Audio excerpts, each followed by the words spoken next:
Have you ever found yourself in the middle of a conversation, desperately searching for words that seem to hide in the shadows of your mind? That feeling when your thoughts race ahead, but your words stumble behind. I understand that frustration all too well. I'm Grace. And today I want to take you on a journey toward English fluency. Fluency. It's a word that carries so much weight, so much hope for language learners around the world. But what exactly is fluency? Is it speaking without pauses? Is it knowing every word in the dictionary? Or is it something more nuanced, more beautiful than that? Today, we're going to explore what true fluency means, and I'll share practical, proven strategies to help you achieve it. These aren't just theoretical concepts. They're insights I've gathered from years of teaching and from witnessing countless success stories of students who once stood exactly where you are now. Let me tell you about one of my students, Mia. When she first came to my class, she would sit in the back row, eyes fixed on her notebook, afraid to even attempt speaking in English. The fear of making mistakes paralyzed her.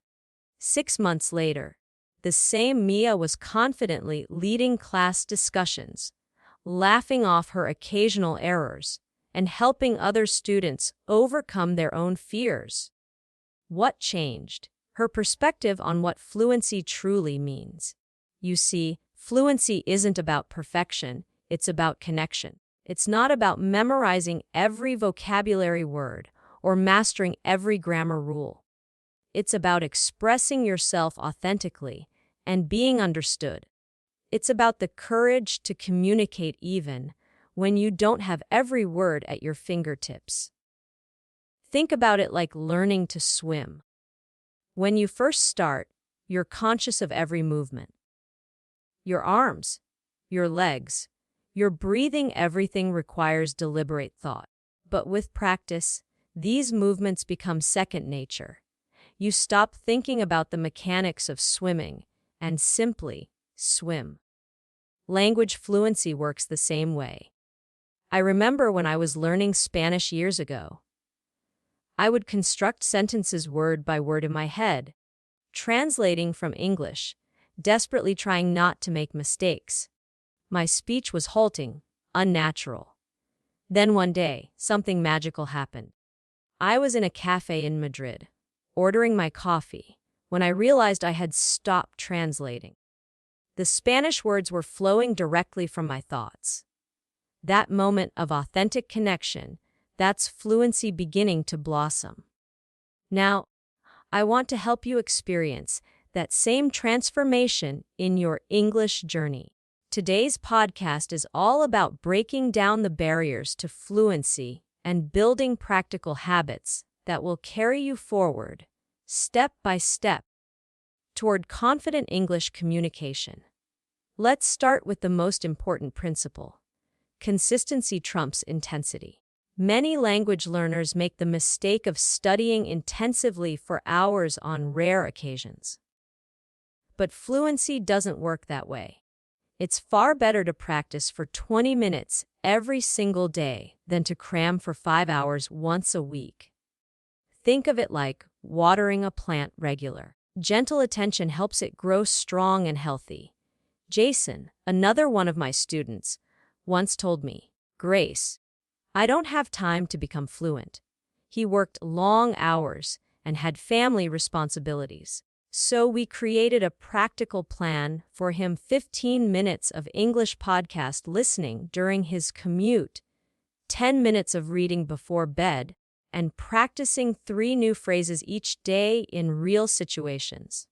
6 months later, his colleagues were commenting on his improved English, and he was volunteering to lead meetings he would have avoided before.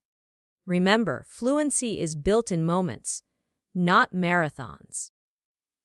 It's about creating a sustainable relationship with the language that fits into your real life. Another crucial aspect of developing fluency is what I call embracing imperfection.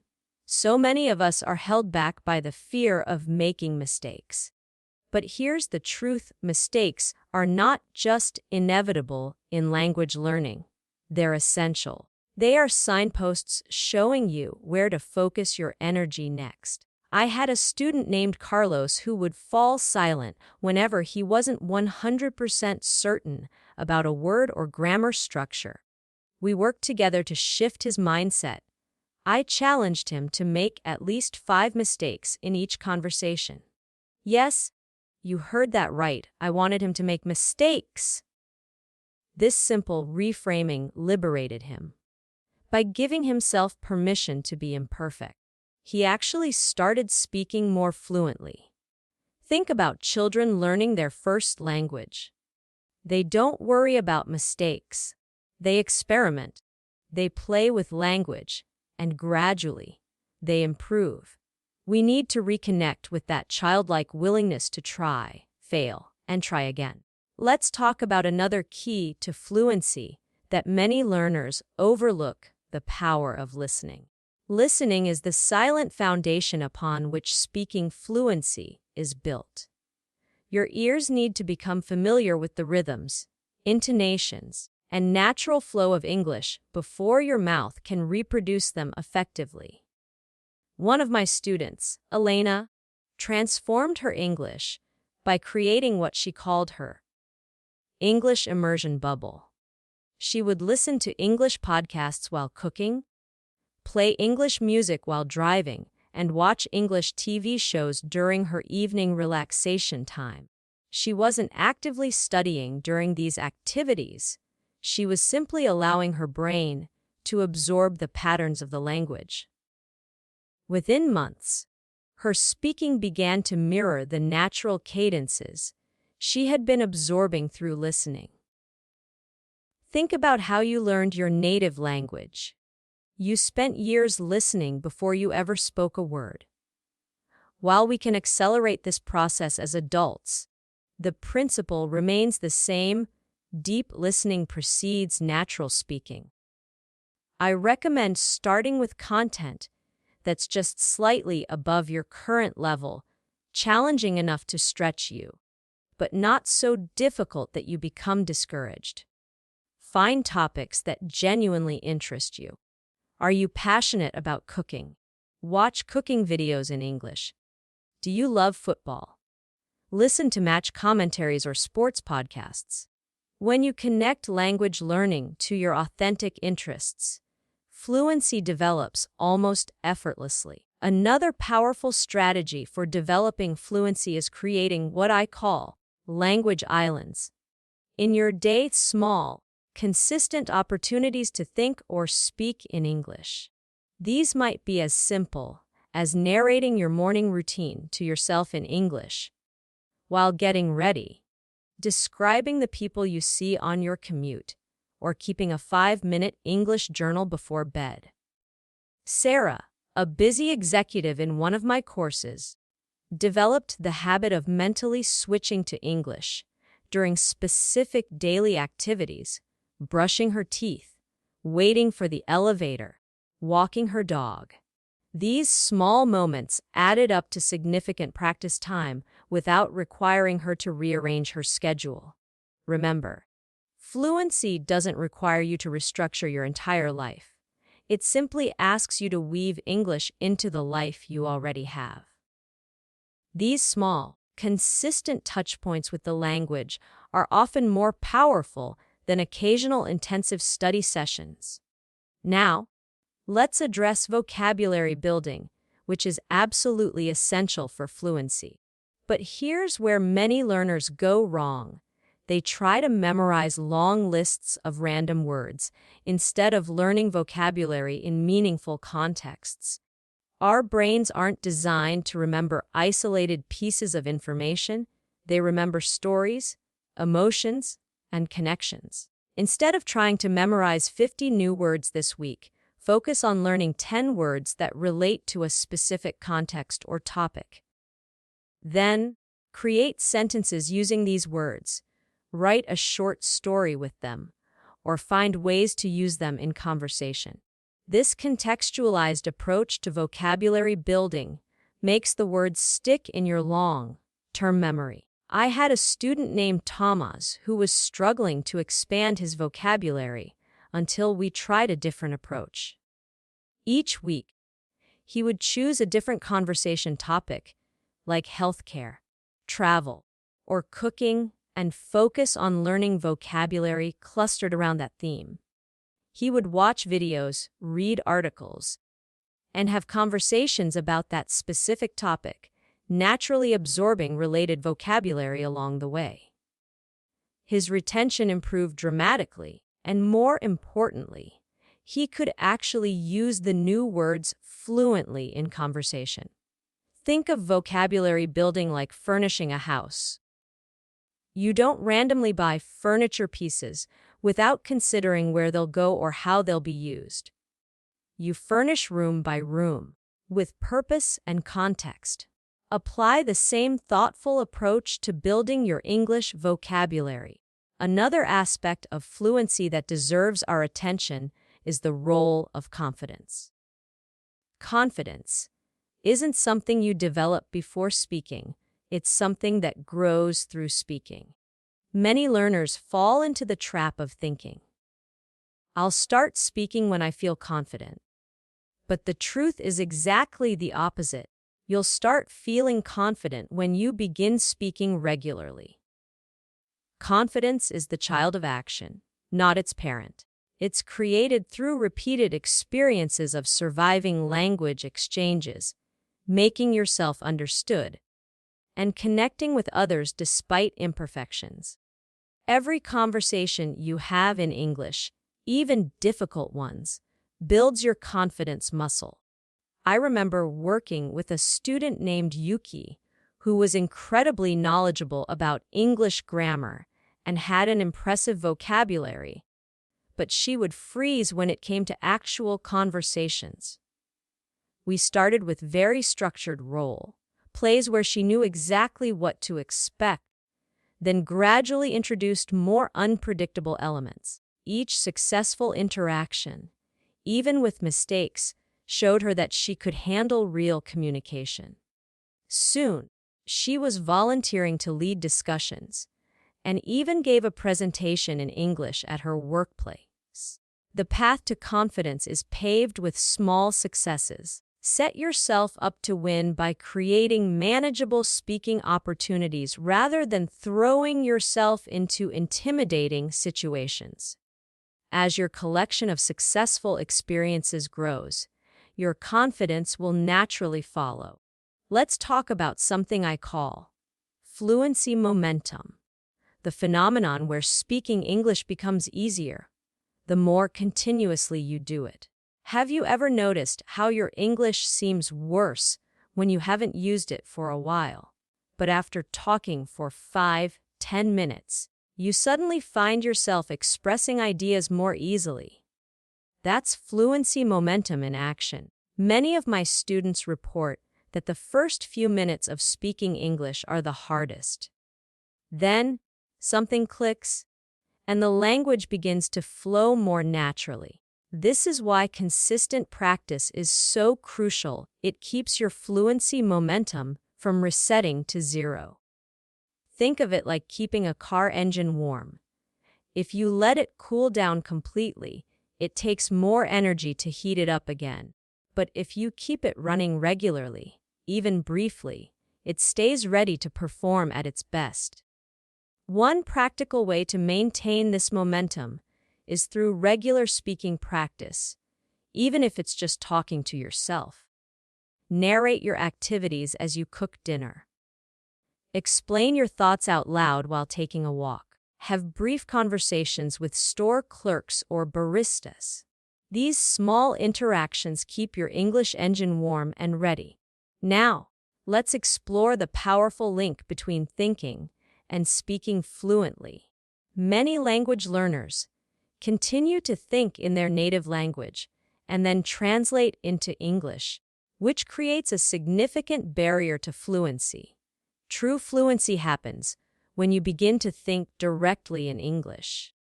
I worked with a student named Marco, who made remarkable progress when he started deliberately practicing thinking in English. He began with simple activities, mentally naming objects around him in English, forming basic thoughts about his day in English, and eventually progressing to having internal debates and solving problems in English. Start small, perhaps set aside 5 minutes a day, where you consciously think in English. As this becomes comfortable, gradually extend the time. Notice how your speaking fluency improves as your thinking shifts. When your thoughts flow directly into English, without the translation step, your speaking naturally becomes more fluid and confident. Another crucial element in developing fluency is finding the right community. Language was created for connection, and it flourishes in supportive environments where you feel safe to experiment and make mistakes. Surrounding yourself with encouraging conversation partners can accelerate your progress dramatically. Consider joining an English conversation club, finding a language exchange partner, or participating in online communities where English learners and speakers connect. The ideal practice environment is one where you feel challenged but not judged, where mistakes are seen as natural stepping stones rather than embarrassing failures. Anita, one of my more introverted students, transformed her English when she found a small online book club discussing novels she loved. The shared passion for literature created a meaningful context for language use, and the supportive atmosphere helped her overcome her speaking anxiety. She went from typing short comments in the chat to actively participating in video discussions. Remember, fluency develops through meaningful connection. Find people with whom you genuinely want to communicate, and the language will begin to serve its true purpose, building bridges between human experiences. Let's talk about another key strategy: immersing yourself in authentic content. Textbooks and language apps have their place, but they often present a sanitized, simplified version of English. To develop true fluency, you need exposure to English, as it's actually used by native speakers in real contexts. Podcasts, YouTube videos, TV shows, movies, books, and articles created for native English speakers provide this authentic exposure. Start with content that has clear speech and straightforward language, then gradually challenge yourself with more complex material. Use subtitles or transcripts when needed, but try to wean yourself off them as your understanding improves. Daniela, a determined student of mine, transformed her English comprehension through what she called her Netflix method. She would first watch an episode of her favorite show with subtitles in her native language, then watch it again with English subtitles, and finally attempt to watch without any subtitles. This graduated approach built her confidence while exposing her to natural speech patterns, idioms, and cultural contexts. The key is finding authentic content that genuinely interests you. When you're engaged with the message, your brain becomes more receptive to the language carrying that message. Your attention shifts from, "I'm studying English," to, "I'm discovering new ideas." And this natural engagement is where real language acquisition thrives. Now, let's address the importance of pronunciation in developing fluency. Many learners focus exclusively on grammar and vocabulary, while neglecting the physical aspects of speaking English. But pronunciation is not just about sounding native. It's about making yourself easily understood and feeling comfortable with the physical production of English sounds. The good news is that you don't need to eliminate your accent entirely. What's important is developing what linguists call comfortable intelligibility. pronunciation that doesn't interfere with understanding and doesn't require excessive effort from either you or your listener. Focus on the aspects of pronunciation that most impact intelligibility: word stress, sentence rhythm, and key sound distinctions that change meaning. For instance, the difference between sheet and seat or boat and vote can completely change what you're trying to communicate. Miguel, a Spanish-speaking student, made remarkable progress when he stopped trying to perfect individual sounds and instead focused on mastering the rhythm and stress patterns of English sentences. He practiced by shadowing podcast hosts, listening to short segments, and immediately repeating them, mimicking not just the words, but the musical flow of the speech. His English became dramatically more understandable, even though his accent remained. Remember, the goal isn't accent elimination, but comfortable communication. Find a pronunciation coach or use apps with speech recognition to get feedback on your most important pronunciation challenges. Let's explore another dimension of fluency that often gets overlooked: the cultural component. Language doesn't exist in a vacuum. It's embedded in cultural contexts, assumptions, and ways of thinking. True fluency involves understanding not just what words mean literally, but how they function within cultural frameworks. Idioms, humor, politeness strategies, and conversation patterns all vary across cultures. What sounds direct and efficient in one culture might seem rude in another. What reads as appropriately formal in one context might come across as unnecessarily stiff in another. Yoon, a Korean student, dramatically improved her communication effectiveness when she began studying not just English vocabulary and grammar, but American conversational patterns. She noticed that her American colleagues often started critical feedback with positive comments, used more softening expressions like kind of or sort of, and employed questions rather than direct statements when making suggestions. Once she incorporated these cultural patterns into her English, her colleagues reported feeling more comfortable and receptive to her ideas.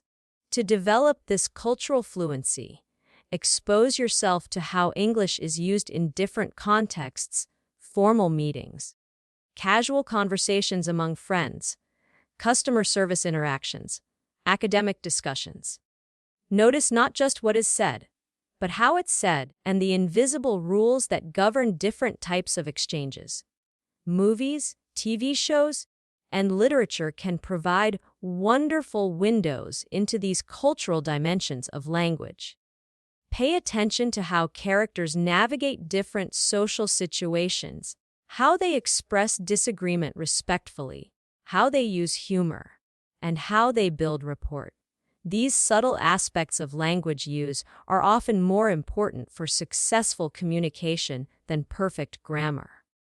Now, let's talk about a powerful technique for developing fluency that I call focused repetition. Many learners try to cover too much ground too quickly, jumping from topic to topic without giving their brains time to fully absorb and automatize language patterns. Focused repetition involves deliberately practicing the same language structures in slightly different contexts until they become second nature. Rather than learning 20 different ways to express an idea, master 3-5 expressions completely, using them in different situations until they flow effortlessly. May, a Chinese executive in my business English course, applied this technique to transform her fluency in meetings. We identified the 10 most common functions she needed to perform: agreeing, disagreeing politely, suggesting alternatives, asking for clarification, summarizing points, etc. For each function, she learned 3-5 reliable phrases and practiced them intensively through role plays and real workplace situations. Rather than struggling to find perfect words in every meeting, she had these mastered phrases as reliable tools she could deploy without hesitation. This created islands of fluency moments where language flowed automatically, and these islands gradually expanded to connect with each other. Think of it like learning to play piano. A pianist doesn't practice every possible musical piece equally.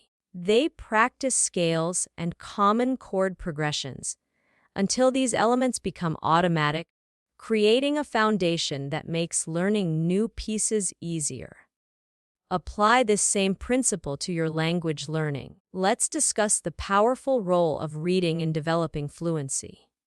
Reading exposes you to vocabulary and context, reinforces grammar patterns, and shows you how ideas are structured and connected in English. But not all reading is equally effective for building fluency. The key is finding material at the right level, challenging enough to introduce new language, but not so difficult that you need to look up every third word. Linguists call this comprehensible input, language that stretches you while remaining mostly understandable from context. Graded readers' books, specifically written for language learners at different levels, can be excellent resources, especially for beginners and intermediate learners.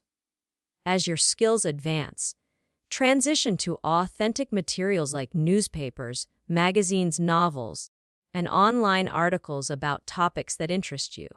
Paulo, a Brazilian student who made exceptional progress, developed what he called his ladder reading method. He would start with simplified news articles written for English learners, then find articles on the same topic from mainstream news sources, and finally tackle more complex analysis pieces.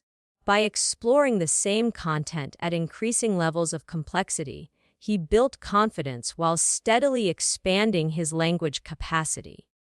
Remember, effective reading for fluency isn't about understanding every word.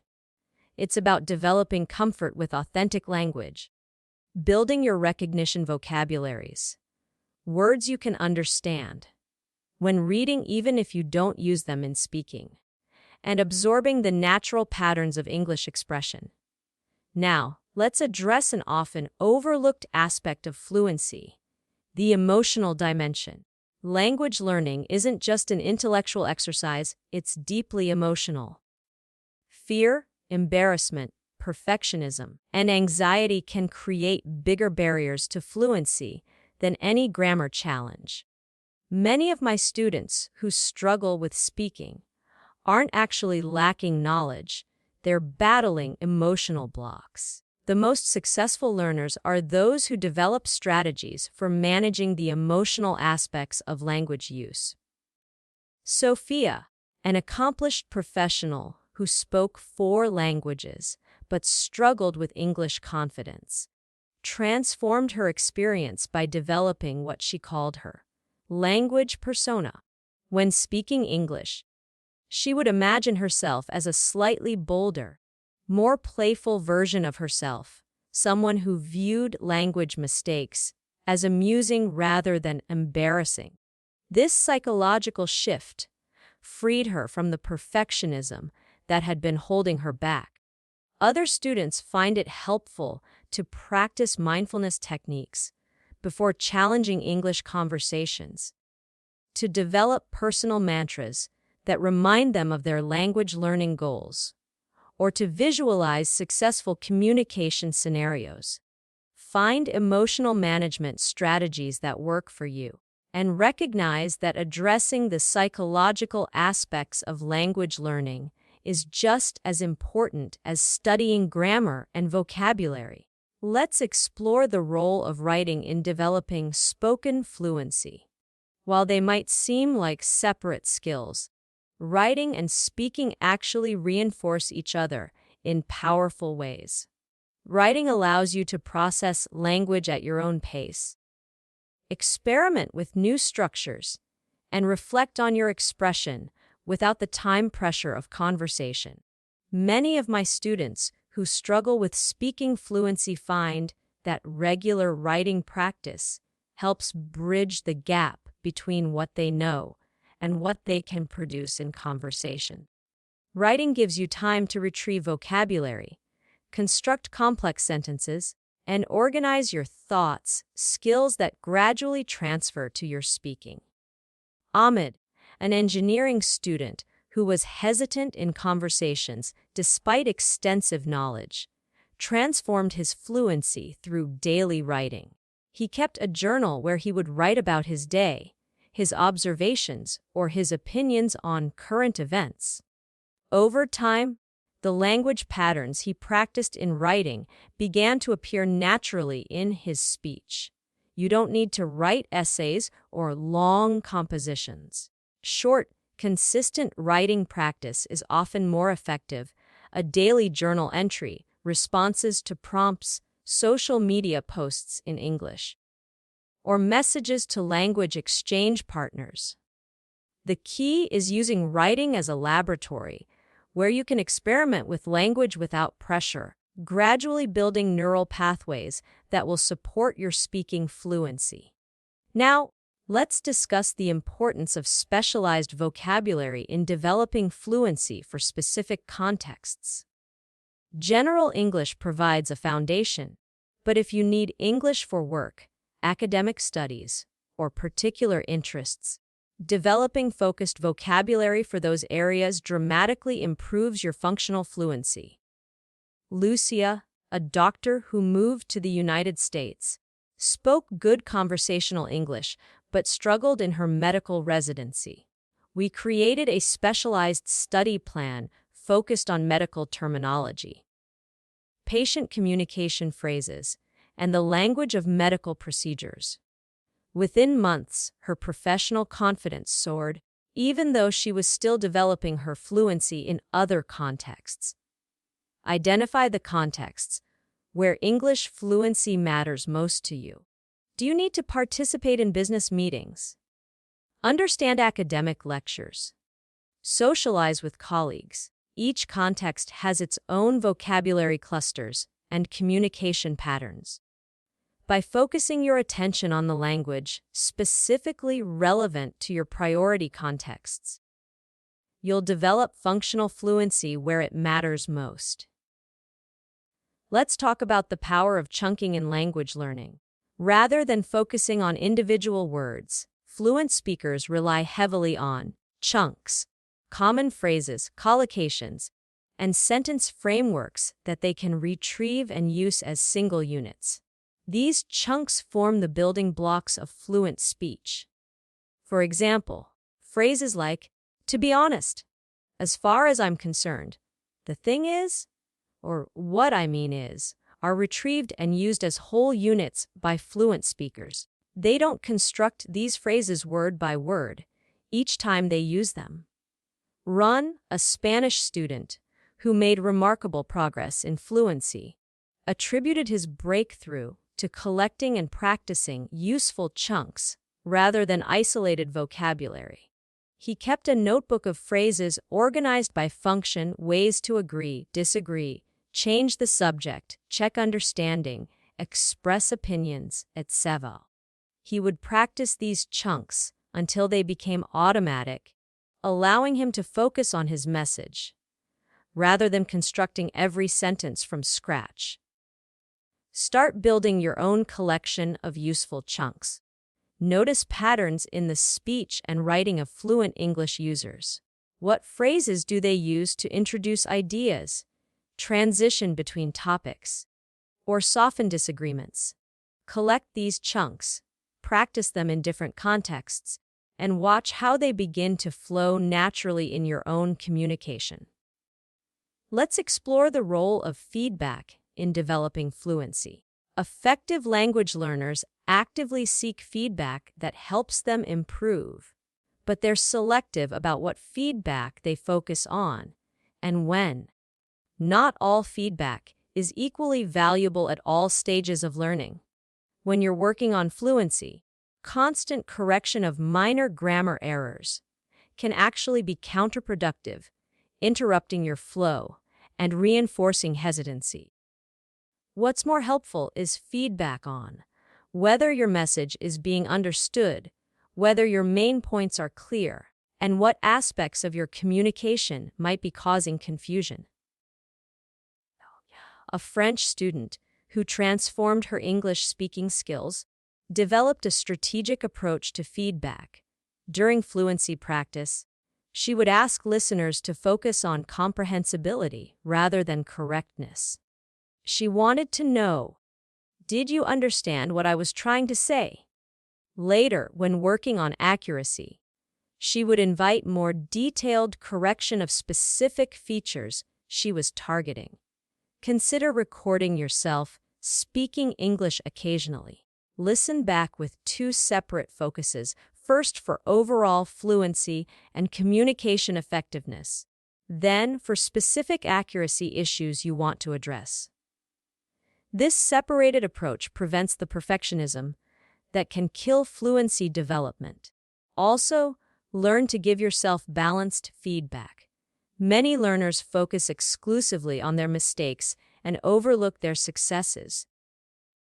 After English conversations, make a habit of noting not just what you could improve, but what went well, moments where you expressed yourself clearly, used new vocabulary correctly, or recovered smoothly from a difficulty. Now, let's talk about the importance of contextual practice in developing fluency. Many learners spend hours with language apps or textbooks, but find themselves freezing in real conversations. This happens because fluency doesn't transfer automatically from controlled practice to authentic situations. To develop practical fluency, you need to practice in contexts similar to those where you'll actually use English. If you need English for work presentations, practicing by describing pictures in a textbook won't prepare you effectively. If you need English for casual socialization, drilling formal business vocabulary won't transfer to relaxed conversations. Rodrigo, a Brazilian student who needed English for business negotiations, made dramatic progress when he shifted from general English classes to simulated business scenarios. We created role plays based on his actual work situations, making proposals, handling objections, discussing terms. This contextual practice built both his linguistic skills and his confidence for the specific situations he encountered professionally. Look for opportunities to practice English in contexts that matter to you. If you need English for travel, role play common travel situations. If you need academic English, practice summarizing lectures or participating in seminar discussions. The closer your practice matches your real needs, the more effectively your fluency will develop. Let's address an interesting paradox in fluency development. Sometimes, to speak more fluently, you need to speak more slowly. Many learners rush their speech in an attempt to sound fluent, but this often achieves the opposite effect, leading to more errors, reformulations, and hesitations. Controlled, deliberate speech, especially when you're tackling challenging topics or using new language, can actually build the foundation for natural fluency. It gives your brain time to access vocabulary, construct sentences correctly, and monitor your output. Hiroshi, a Japanese executive in my business English program, transformed his communication effectiveness when he gave himself permission to speak more slowly and deliberately. Initially, he would rush through presentations, making numerous errors, and often having to backtrack and correct himself. When he adopted a more measured pace, his accuracy improved dramatically, and paradoxically, his speech began to sound more fluent because it had fewer interruptions and corrections. Think of it as similar to learning a musical instrument. Beginners who try to play pieces at full speed make many mistakes. Musicians know to practice slowly and deliberately first, gradually increasing speed as the movements become automatic. Apply this same wisdom to your language learning. This doesn't mean you should speak artificially slowly forever. As your comfort with English grows, your natural speaking pace will increase. But particularly when dealing with complex ideas or new vocabulary, give yourself permission to slow down. Fluency isn't about speed, it's about smooth, confident communication. Let's discuss the value of shadowing as a technique for developing fluency. Shadowing involves listening to a native speaker and repeating what they say with minimal delay, mimicking not just the words, but the intonation, rhythm, and connected speech patterns.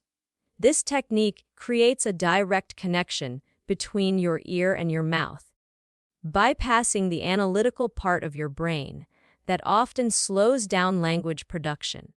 It helps your speech muscles become familiar with the physical patterns of English and trains your brain to process and produce language simultaneously. Gabriela, a Venezuelan student who struggled with the rhythm and intonation of English, made remarkable progress through daily shadowing practice. She would choose short audio clips from podcasts or audiobooks, listen to them repeatedly until she understood the content completely. Then practice speaking along with the audio, trying to match the speaker's pace and intonation patterns. Within months, her English began to flow more naturally, with improved rhythm and significantly fewer hesitations. Start with short audio clips, 30 seconds to 2 minutes, that have clear audio and speak at a manageable pace. Listen several times for comprehension before attempting to shadow. As your skill develops, challenge yourself with longer segments, different accents, and varying speech rates. Shadowing is particularly effective because it integrates multiple language skills, listening, pronunciation, vocabulary, and grammar in a single practice activity that directly targets fluency. Now, let's talk about the role of routines in building fluency. Our brains are pattern recognition machines, and they become more efficient at processing and producing language when they encounter predictable structures repeatedly. This is why creating language routines can dramatically improve your fluency. Language routines are predictable communication situations where similar exchanges occur: ordering coffee, making introductions, asking for directions, discussing weekend plans, etc. By practicing these routine exchanges until they become automatic, you create islands of fluency that boost your confidence and free up mental resources for more challenging aspects of communication. Mari, a Japanese student who was initially very hesitant in speaking, developed impressive conversational fluency by mastering what she called her core routines. She identified 15 conversation scenarios she encountered regularly, introducing herself, discussing her work, asking about someone's weekend, ordering in restaurants, etc., and practiced these extensively through role plays until her responses in these situations became automatic. These pockets of fluency gave her confidence and created space for her to focus on new language challenges rather than struggling with basic exchanges. Over time, these fluent patterns expanded to cover more and more of her daily communication needs. Identify the communication routines that matter most in your life and focus on making these exchanges smooth and automatic. This strategic approach builds practical fluency where it matters most to you. Let's explore the connection between physical relaxation and speaking fluency. Many learners don't realize how much tension they carry in their bodies when speaking English, particularly in challenging situations. This physical tension interferes with natural speech production, affecting your pronunciation, rhythm, and overall fluency. When we're tense, our breathing becomes shallow, our vocal cords tighten, and our articulation muscles become rigid. All of these physical responses make it harder to speak smoothly. Additionally, physical tension often reflects and reinforces psychological tension, creating a negative cycle that inhibits fluency. Layla, a normally outgoing student who would become anxious in English speaking situations, discovered that focusing on physical relaxation transformed her fluency.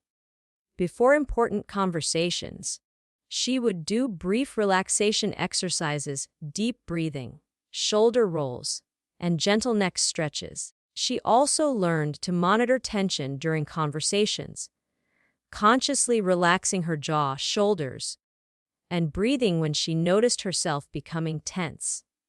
These simple physical adjustments had a surprising impact on her fluency. When her body was relaxed, her speech flowed more naturally, her pronunciation improved, and she experienced fewer mental blocks. Try incorporating brief relaxation techniques into your language practice. Before speaking English, take a few deep breaths. Relax your shoulders and consciously release tension in your jaw and face. Notice how this physical relaxation supports more fluid, confident speech. Let's discuss the powerful connection between curiosity and fluency. The most successful language learners share a common trait. They're genuinely curious about the language, the cultures it represents, and the people who speak it. This curiosity fuels motivation and makes the learning process more engaging and effective. When you approach English with curiosity rather than just seeing it as a skill to master, you naturally seek out more exposure to the language. Ask questions about why certain expressions work the way they do, and connect more authentically with English speakers. Victor, a Russian student who made exceptional progress, credited his success to what he called his curious mindset. Rather than just memorizing expressions, he would wonder why they were phrased that way. Instead of seeing idioms as strange phrases to learn, he would investigate their origins and cultural contexts. When he encountered different accents or dialects, he was fascinated rather than frustrated by the variations. This curiosity transformed his relationship with English from a distant academic subject to a living, breathing entity he was eager to explore. As a result, he sought out more opportunities to engage with the language and developed a deeper, more intuitive understanding of how English works. Cultivate your own curiosity about English. Ask questions about expressions that seem unusual. Explore the historical and cultural contexts of the language. Approach conversations with English speakers as opportunities for discovery rather than just practice. This curious mindset will not only accelerate your learning, but make the journey more enjoyable. Let's talk about the importance of celebrating milestones in your fluency journey. Language learning is a long process, and it's easy to focus on how far you still have to go rather than how far you've come. This negative focus can be demotivating and even lead to inaccurate perceptions of your own progress. Successful language learners develop the habit of recognizing and celebrating their improvements. No matter how small, these celebrations reinforce your progress, boost your motivation, and create positive associations with using English. Katya, a Ukrainian student who initially struggled with speaking confidence, transformed her experience by keeping what she called her victory journal. Every week, she would record specific moments of success, a conversation that went well, a new word she used correctly, or a time when she recovered smoothly from a mistake. Reviewing these victories regularly reminded her of her progress and built her confidence for new challenges. Consider creating your own system for tracking and celebrating progress. It could be as simple as noting in your calendar the first time you have a phone conversation in English without anxiety. Successfully explain a complex idea or make someone laugh with a joke in English. These milestone moments are powerful fuel for your continued motivation. Now, let's explore a technique I call strategic eavesdropping for developing receptive fluency. Many learners focus exclusively on structured learning materials and miss the rich learning opportunities available in everyday environments. Strategic eavesdropping involves actively listening to authentic English conversations happening around you in cafes, on public transport, in workplace break rooms, not to be nosy, but to train your ear to process natural speech patterns. Unlike scripted dialogues in textbooks, these real conversations contain the hesitations, interruptions, and natural flow that characterize authentic communication. Adnan, a Saudi student living in London, dramatically improved his listening comprehension through this approach. During his daily commute, he would focus on overhearing conversations between native speakers, noting common phrases, intonation patterns, and conversation structures. He wasn't trying to understand every word, just absorbing the rhythm and patterns of natural speech. If you live in an English-speaking environment, look for opportunities to engage in this kind of strategic listening. If you don't, podcasts, reality TV shows, and documentary interviews can provide similar exposure to authentic, unscripted speech. This kind of input helps bridge the gap between classroom English and the language as it's actually used in real life. Let's talk about the power of music in language learning. Music connects with our emotions and memory systems in unique ways, making it an incredibly effective tool for developing fluency. Songs can help you internalize pronunciation patterns, vocabulary, and even grammar structures without the mental fatigue that comes with traditional study methods. Anna, a Brazilian student with a passion for music, made extraordinary progress by incorporating songs into her learning routine. She would choose English songs with clear lyrics, listen repeatedly until the melody was familiar, then focus on understanding and singing along with the lyrics. She discovered that phrases and expressions she had learned through songs would come to her easily in conversation, complete with proper pronunciation and natural rhythm. The emotional connection we form with music helps anchor language in our long-term memory. When you associate language with melody and feeling, it becomes more accessible and meaningful. Even years later, many learners find they can recall entire phrases or verses from songs they enjoyed, while traditionally learned vocabulary may fade. Start by selecting songs with clear vocals and lyrics that match your interests and proficiency level. Pop songs often contain conversational language and repeated choruses that reinforce key phrases. Use lyrics videos to see the words as you listen, then gradually wean yourself off visual support. Try singing along, focusing on matching not just the words, but the rhythm and intonation patterns of the singer. Creating playlists of English songs you enjoy and listening to them during daily activities, commuting, exercising, cooking provides another touchpoint with the language that requires no additional time commitment. As you grow more familiar with the songs, you'll find yourself singing along automatically, developing your fluency without conscious effort. Let's explore the concept of fluency in different domains. Many learners become frustrated because they expect themselves to be equally fluent in all contexts and situations. But even native speakers have areas where they communicate more confidently and others where they struggle.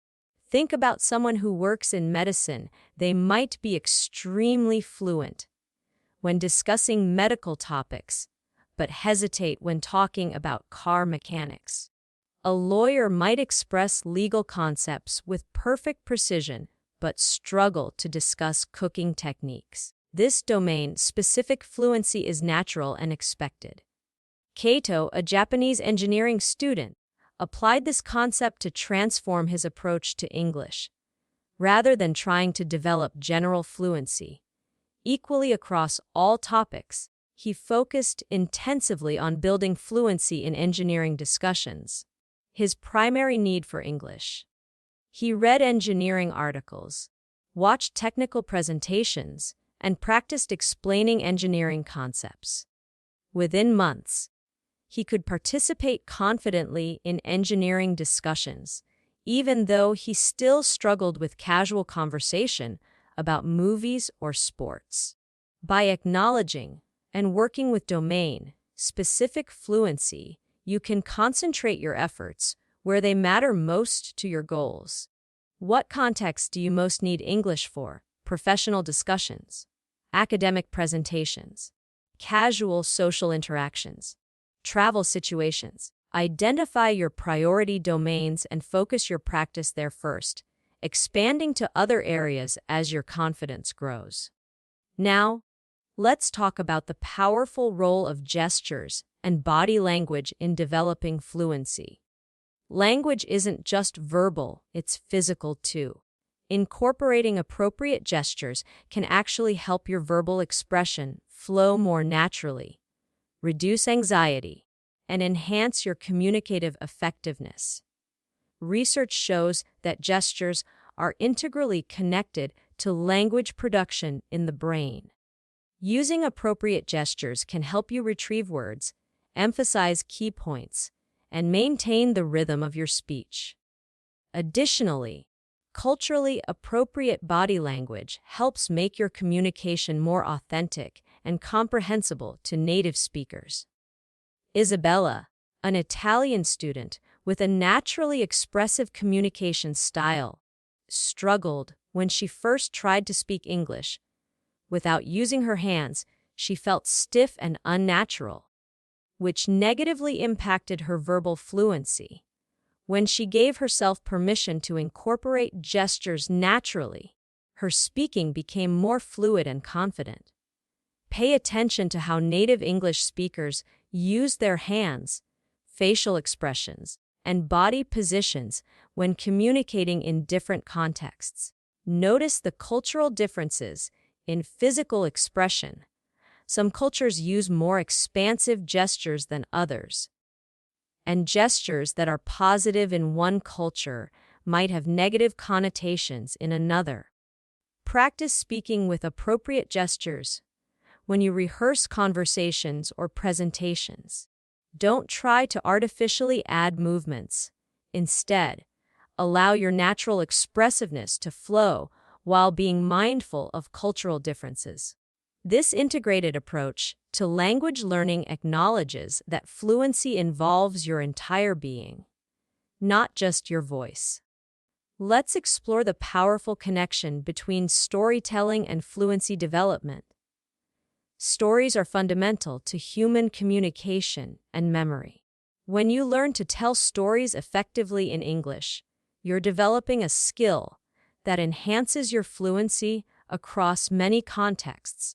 Storytelling practice integrates multiple aspects of language narrative structure, verb-tense consistency, descriptive vocabulary, dialogue, emotion, and cultural references. It also provides a meaningful framework that motivates you to communicate effectively rather than perfectly.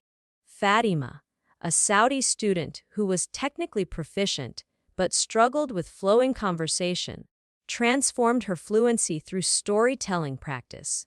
Each day, she would prepare a simple 2-minute story about her life, something that happened that day, a childhood memory, or a future hope. She would practice telling these stories to herself, then share them with her language exchange partners or classmates. Over time, her ability to speak smoothly for extended periods improved dramatically. Start with simple personal anecdotes about your daily life, then gradually expand to retelling plots from movies or books, describing significant events from your country's history, or sharing cultural traditions. Record yourself telling these stories and listen back, noticing where you hesitate or struggle. Practice those sections specifically until they flow more smoothly. The beauty of storytelling practice is that it creates an authentic reason to communicate. Your focus shifts from speaking correctly to engaging your listener, a much more natural and effective approach to developing fluency. Now, let's discuss the powerful practice of reformulation, expressing the same idea in different ways. Many learners get stuck when they can't find the exact word or phrase they want to use. Developing your ability to reformulate helps you maintain the flow of communication even when you encounter these obstacles. Fluent speakers don't necessarily have bigger vocabularies than fluent learners. They're simply more resourceful with the language they have. When they can't recall a specific word, they quickly find alternative ways to express their thought without breaking the flow of conversation. Omar, a Syrian student with a good vocabulary but hesitant speaking style, transformed his fluency by practicing reformulation daily. He would choose complex ideas and challenge himself to express them in at least 3 different ways. When he couldn't think of a specific word during conversation, instead of freezing or apologizing, he would smoothly describe the concept using vocabulary he was confident with. Practice this skill by taking sentences from news articles or books and rewriting them using different words while preserving the meaning. When speaking, if you can't recall a specific word, try describing the concept. It's the thing that you use to, or it's similar to X but different, because these circumlocution skills will help you maintain fluency even when your vocabulary momentarily fails you. Remember, the goal of language is communication, not perfection. Developing your ability to navigate around language gaps keeps the conversation flowing and actually makes you sound more fluent than stopping to search for the perfect word. Let's explore how teaching others can dramatically accelerate your own fluency. There's an old saying that the best way to learn something is to teach it, and this is particularly true for language learning. When you explain language concepts to others, you're forced to articulate your understanding clearly, which deepens your own mastery. You also anticipate questions and challenges, which strengthens your grasp of the material from multiple angles. Additionally, teaching builds confidence and reduces your own anxiety about making mistakes.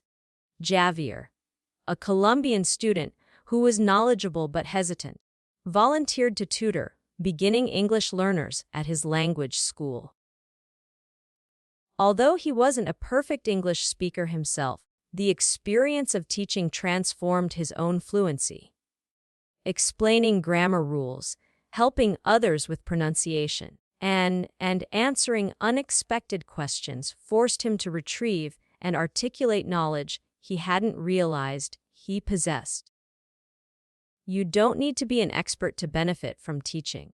Find opportunities to explain what you know to others, perhaps by helping a friend who's just starting to learn English. Participating in language exchange forums where beginners ask questions, or creating simple explanatory videos about aspects of English you understand well. The act of teaching also shifts your focus from your own performance to helping others, which can reduce anxiety and create more authentic communication experiences. This outward focus often leads to more natural fluency than self-conscious practice. Now, let's talk about the power of extensive reading for developing fluency. While intensive reading, studying texts closely with a dictionary has its place, extensive reading, consuming large quantities of simpler material for enjoyment, plays a crucial role in developing automatic recognition of language patterns. Extensive reading exposes you to vocabulary and grammar structures repeatedly in varied contexts, which helps your brain internalize patterns without explicit study. It builds your recognition vocabulary, words you understand, when reading even if you don't actively use them in speaking, which provides a foundation for future production fluency. Hannah, a Korean student who struggled with speaking spontaneously, transformed her fluency through what she called her easy reading habit. Every day, she would read at least 30 pages of novels written for young adults or graded readers designed for English learners.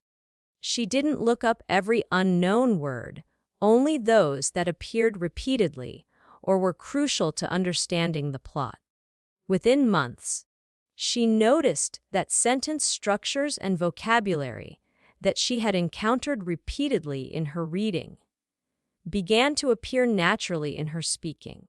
The key to effective, extensive reading is choosing material that's at the right level, challenging enough to introduce new language, but not so difficult that you need a dictionary for every paragraph. You should be able to understand at least 95% of the words on a page for extensive reading to be effective. Start with graded readers designed for language learners, then progress to authentic materials written for younger readers before tackling adult-level content. Make extensive reading enjoyable rather than academic.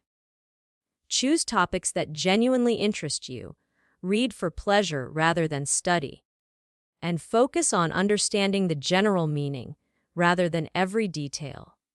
This approach builds fluency naturally through exposure and enjoyment. Let's explore the powerful connection between memory techniques and fluency development. Our brains aren't designed to remember isolated vocabulary words or grammar rules. They're optimized for meaningful connections, vivid imagery, and emotional associations. Using memory techniques that work with these natural tendencies can dramatically improve your retention and recall of language. Spaced repetition is one such technique that works with your brain's natural memory patterns. Instead of cramming vocabulary in a single session, review words at gradually increasing intervals, perhaps after 1 day, then 3 days, then a week, then a month. This pattern of strategically timed repetition helps move information from short-term to long-term memory. Mnemonics memory aids that create vivid mental images or stories are another powerful tool.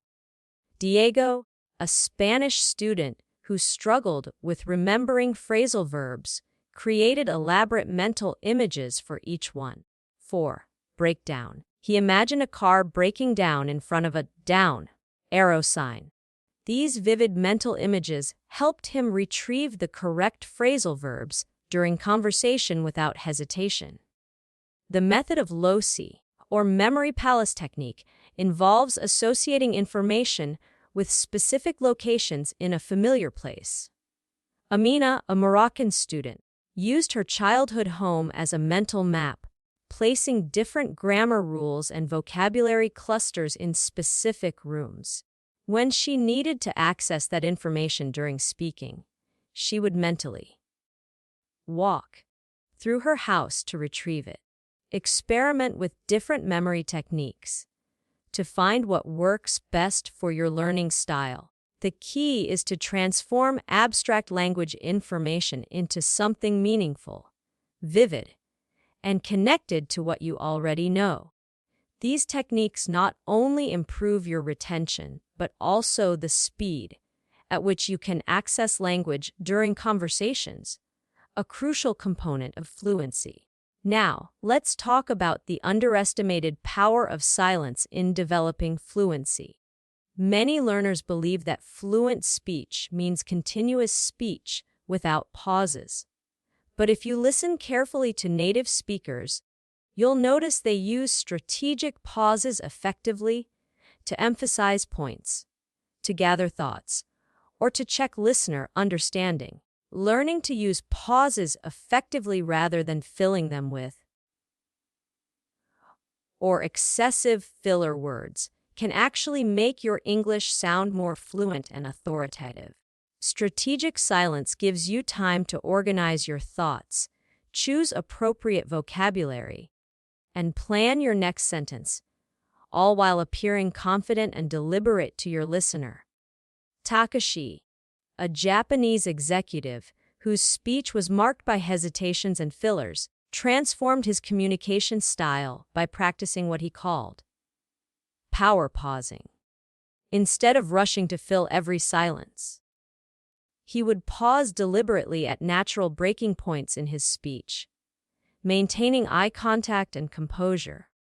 His colleagues reported that his English actually seemed to improve dramatically, even though what had really changed was his comfort with strategic silence.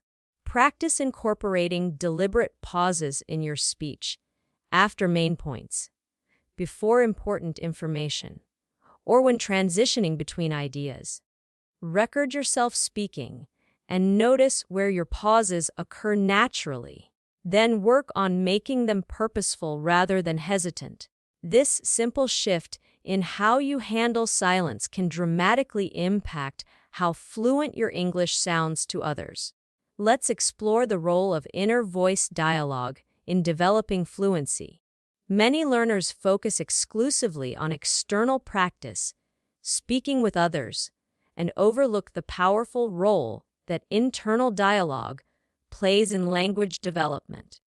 Your inner voice, the ongoing commentary in your mind, provides a private practice space where you can experiment with language without the pressure of real-time communication. Deliberately practicing English in this internal dialogue helps develop the neural pathways that support external fluency. Nadia, a Ukrainian student who had limited opportunities to speak English with others, made remarkable progress by consciously switching her inner monologue to English for specific periods each day. She would narrate her morning routine to herself in English, have imaginary discussions about topics she was interested in, or mentally rehearse conversations before having them externally. When opportunities for real conversation eventually arose, she found that the language flowed more naturally than she expected. Start with short periods of intentional English thinking, perhaps while performing a routine task like washing dishes or walking to work. Describe what you're seeing, planning, or feeling in simple English sentences. Gradually extend these periods as your comfort grows. You might also try asking yourself questions in English and answering them in your mind, or mentally summarizing articles or videos you've engaged with. This private practice space allows you to build fluency fundamentals without the anxiety that can accompany public speaking attempts. It's particularly valuable for learners who have limited access to conversation partners or who experience significant anxiety when speaking with others. Now, let's address the importance of vocabulary depth in developing true fluency. Many learners focus on vocabulary breadth, learning as many different words as possible, while overlooking vocabulary depth, knowing words thoroughly enough to use them confidently and appropriately.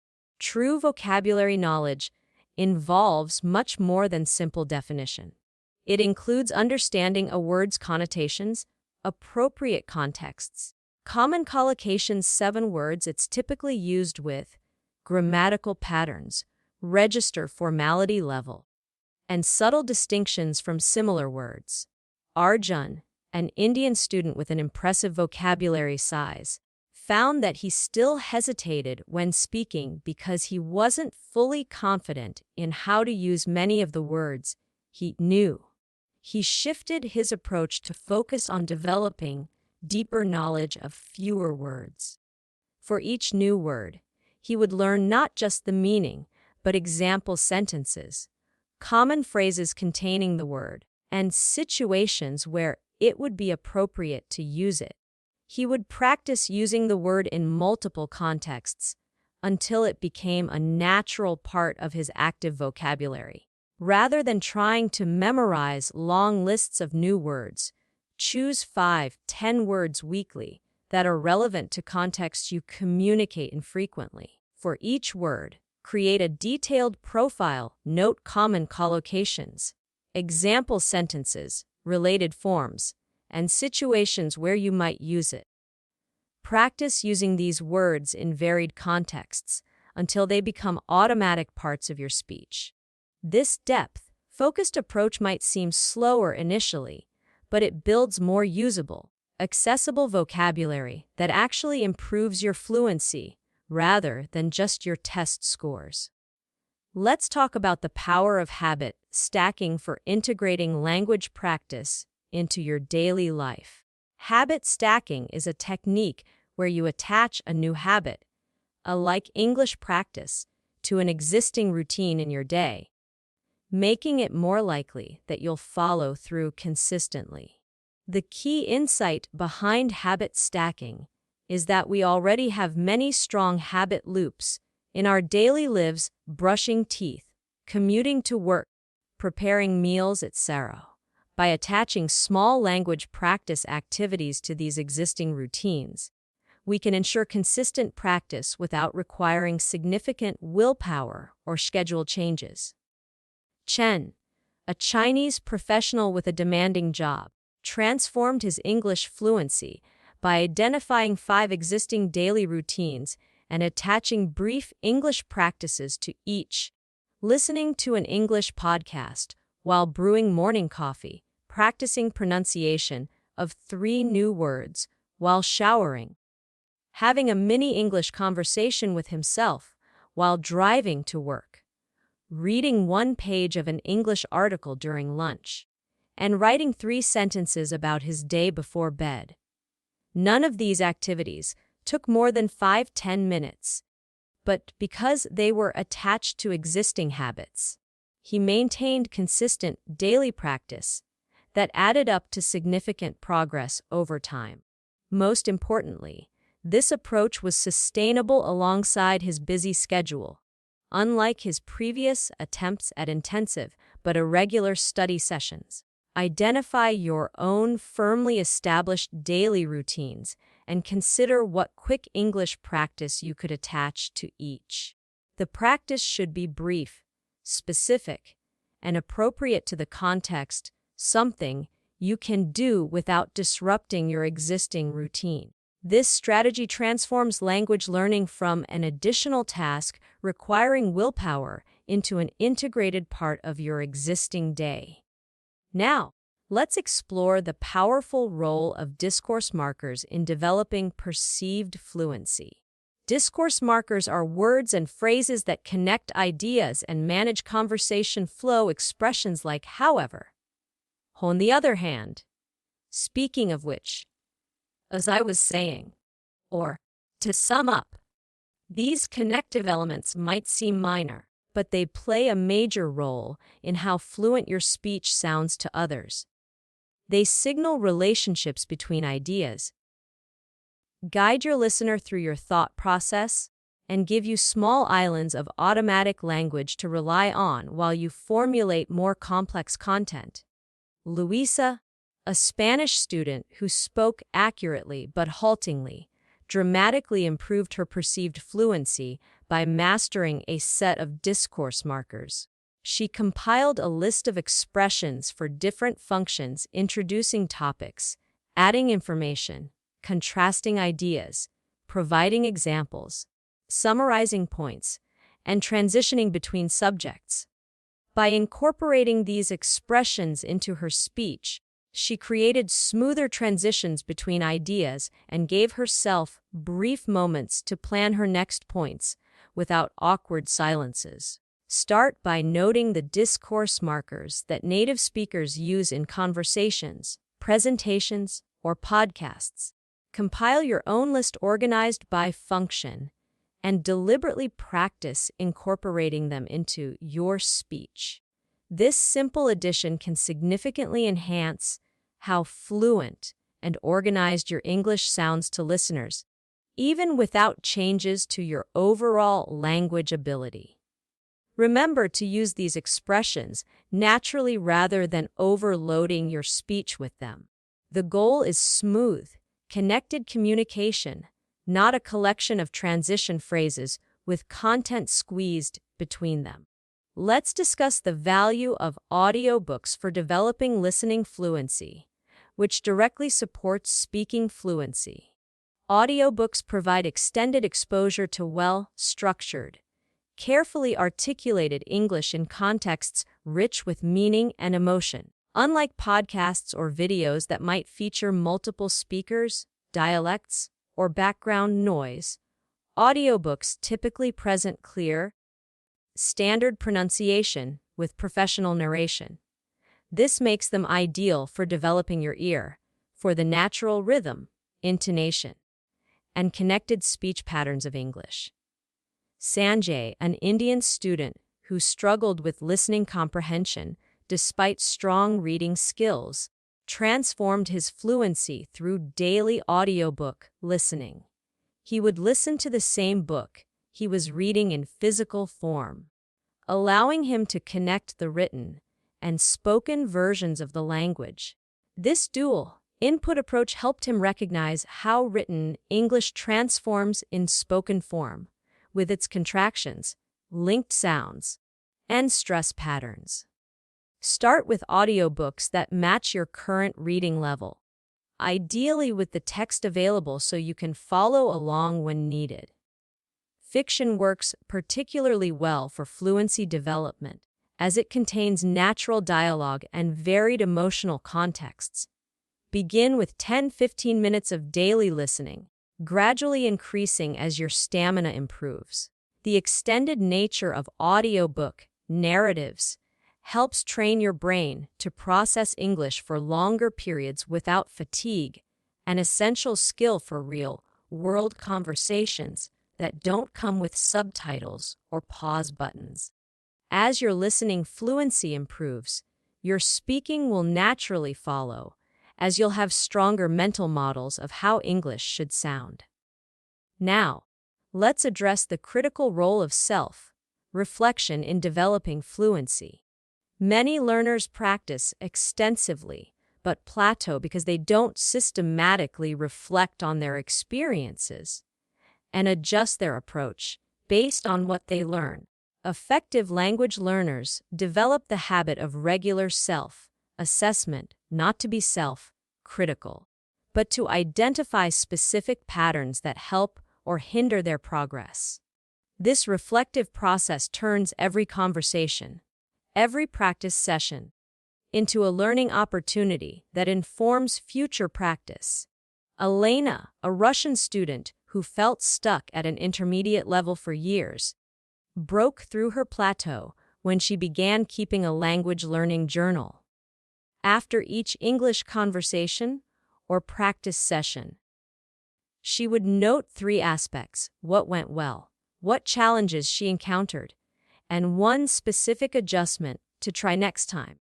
This simple reflection process helped her identify patterns that were holding her back and experiment with solutions in a systematic way. Consider developing your own reflection routine. After significant English practice or conversations, take 5 minutes to note your observations and insights. What felt comfortable? Where did you struggle? What strategies helped you navigate difficult moments? What patterns do you notice across multiple experiences? Based on these reflections, what small adjustment will you try next time? This reflective practice accelerates your progress by making your learning more targeted and intentional. Rather than simply accumulating practice hours, you're continuously refining your approach based on evidence from your own experience. Let's explore the connection between fluency and cultural understanding. Language doesn't exist in isolation. It's embedded in cultural contexts, values, and ways of seeing the world. Developing cultural fluency alongside linguistic fluency makes your communication not just grammatically correct, but appropriate and effective. Cultural fluency includes understanding communication styles: a direct, versus indirect, politeness conventions, appropriate topics for different contexts, humor, idioms, and even silence. These cultural dimensions often impact communication more profoundly than grammar or vocabulary. Yoko, a Japanese student with excellent technical English skills, still encountered misunderstandings in her American workplace until she focused on cultural patterns. She noticed that her American colleagues often used small talk before addressing business matters, gave feedback sandwiched between positive comments, and used humor even in professional settings. By adapting her communication style to incorporate these cultural patterns, her effectiveness improved dramatically even though her grammar and vocabulary remained the same. Develop your cultural fluency by observing how native speakers interact in different contexts. Pay attention to how conversations begin and end, how disagreement is expressed, what topics are considered appropriate in different settings, how humor functions, how personal space and physical contact are managed, how status and hierarchy are acknowledged. Movies, TV shows, and literature can provide windows into these cultural patterns, as can explicit discussions with cultural insiders. As you incorporate these insights into your communication, you'll find that your language feels more natural and is received more positively, even if it's not technically perfect.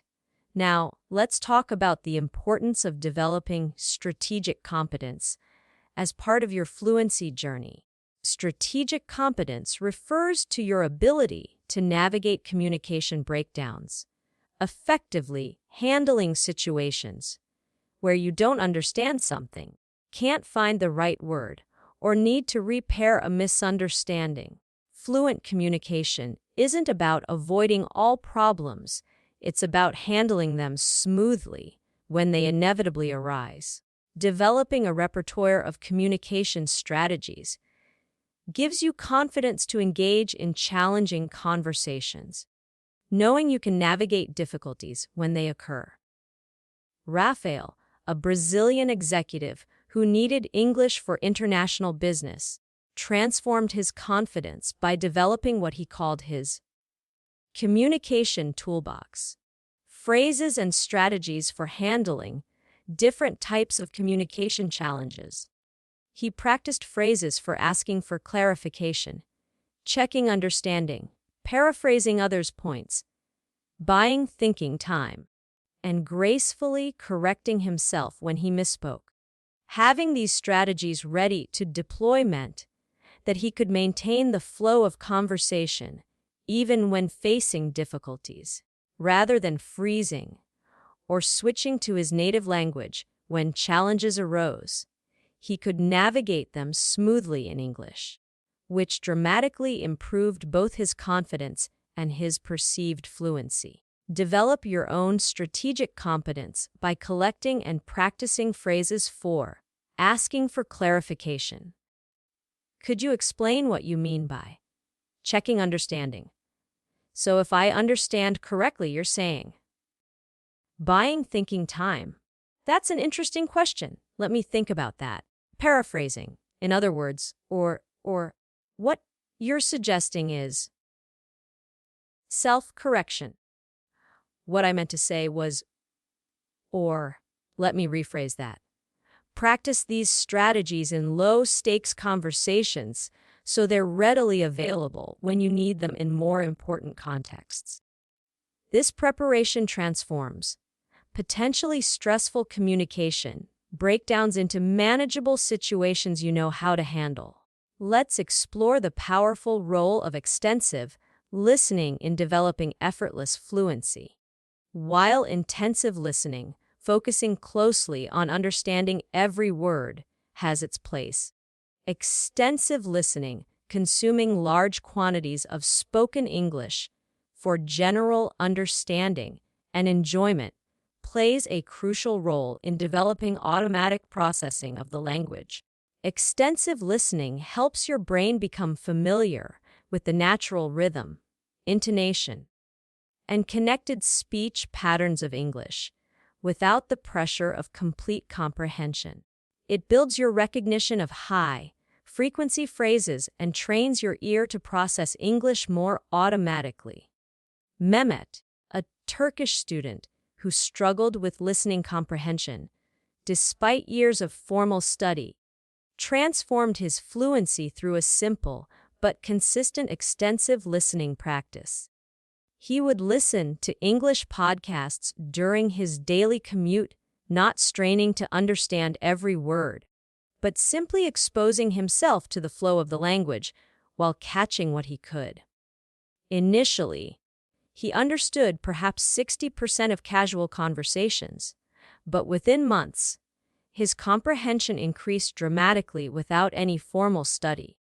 The key to effective extensive listening is choosing material that's engaging enough to hold your interest, but not so challenging that it becomes frustrating. Start with content designed for language learners, then gradually progress to authentic materials like podcasts, TV shows, YouTube videos, or audiobooks created for native speakers.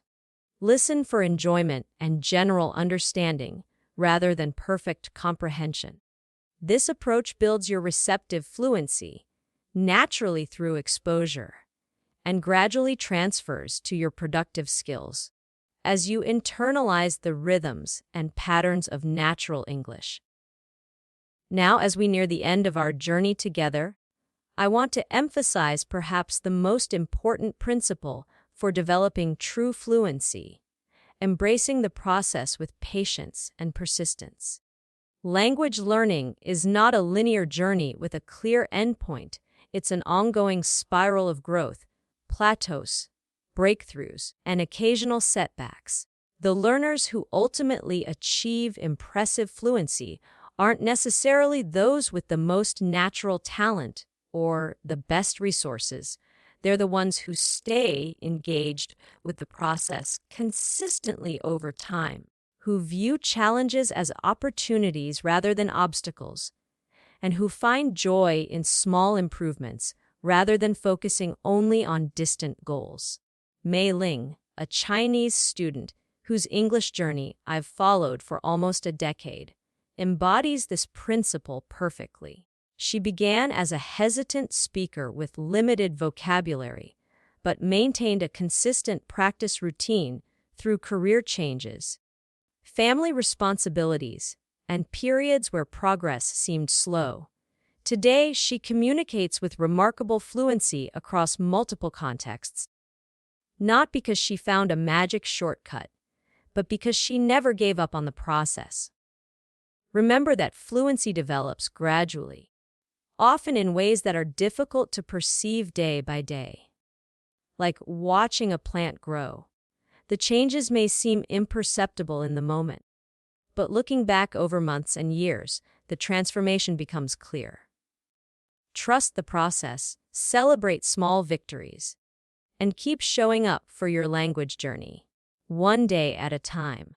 The beauty of language learning is that every step forward, every new word mastered, every successful conversation, every moment of connection is valuable in itself, not just as a means to some distant goal of perfect fluency. Each of these moments represents a genuine expansion of your ability to connect with others and experience the world. As we wrap up today's podcast, I want to leave you with this thought. Fluency isn't a destination you reach, it's a journey you embrace. The goal isn't to reach some mythical endpoint where you never struggle or make mistakes. Even native speakers don't achieve that. The goal is to continually expand your comfort zone, one conversation at a time, gradually building your confidence and capacity to express yourself authentically in English. I hope the strategies and insights we've explored today will support you on that journey. Remember that you're not alone. Millions of learners around the world are walking this path alongside you, each facing their own challenges and celebrating their own victories. If you've enjoyed this podcast and found it helpful, I'd love to hear from you. Please take a moment to like this video, subscribe to our channel for more English learning content, and share your thoughts in the comments below. What strategies have worked well for you? What challenges are you currently facing? Your experiences might be exactly what another learner needs to hear. Thank you for joining me today on this exploration of English fluency. I believe in your potential to grow and flourish in your language journey, and I look forward to supporting you further in future episodes. Until next time, keep practicing, stay curious, and be proud of every step you take toward expressing yourself confidently in English.